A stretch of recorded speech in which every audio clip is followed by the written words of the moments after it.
Hello అండి. మీకు అస్సలు టైం లేనప్పుడు పెద్దగా కష్టపడకుండా లంచ్ బాక్సుల్లోకైనా లేదా నైట్ డిన్నర్‌లోకైనా ఇలా ఎగ్ బుర్జీ చేసి పెట్టారంటే కమ్మగా తింటారండి. రోటీ, పుల్కాల్లో కూడా చాలా కమ్మగా ఉంటుంది. ముందుగా స్టవ్ మీద ఒక మూకుడు పెట్టుకొని 3 టేబుల్ స్పూన్‌ల ఆయిల్ వేసుకుందాం. ఆయిల్ వేడైందండి. ఇప్పుడు సన్నగా కట్ చేసుకున్న ఒక పెద్ద సైజు ఉల్లిపాయ. మట్టి పాత్ర కదండీ! వాటర్ పీల్చుకొని ఉంటుంది కాబట్టి కొంచెం ఆయిల్ అనేది నురుగొస్తుంది. మీరు ఇంకోలా అనుకోకండి.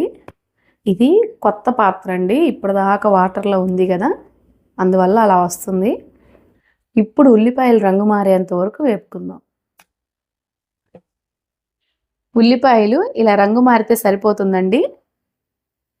ఇప్పుడు ఇందులో సన్నగా కట్ చేసిన ఒక మీడియం సైజ్ టొమాటా, పావు టీ స్పూన్ పసుపు, టీ స్పూన్ మిరియాల పొడి, టీ స్పూన్ జీలకర్ర పొడి, టీ స్పూన్ ధనియాల పొడి, అర టేబుల్ స్పూన్ ఉప్పు, టేబుల్ స్పూన్ కారం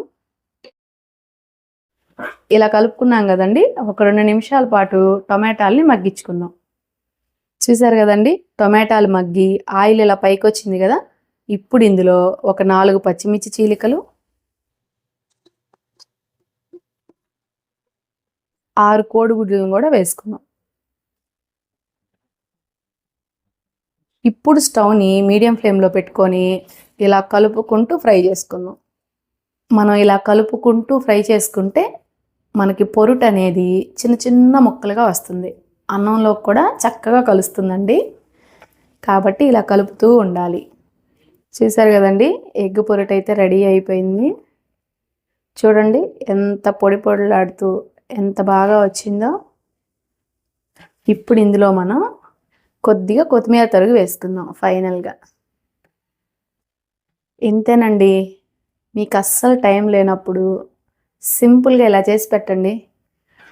మామూలుగా మనం ఎగ్ పొరుటు చేసామనుకోండి, చాలామంది నీసు వాసన వస్తుంది అంటూ ఉంటారు కదా. కానీ ఈ టైప్లో కనుక మీరు చేసి పెట్టారంటే ఎగ్ అంటే ఇష్టపడని వాళ్ళు కూడా కమ్మగా తింటారండి. అంత బాగుంటుంది.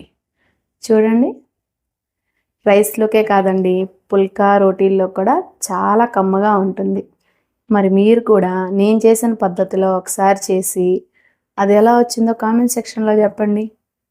ఈ వీడియో కనుక మీకు నచ్చినట్లయితే ఒక లైక్ చేసి షేర్ చేసి మన ఛానల్ని సబ్స్క్రైబ్ చేసుకోండి.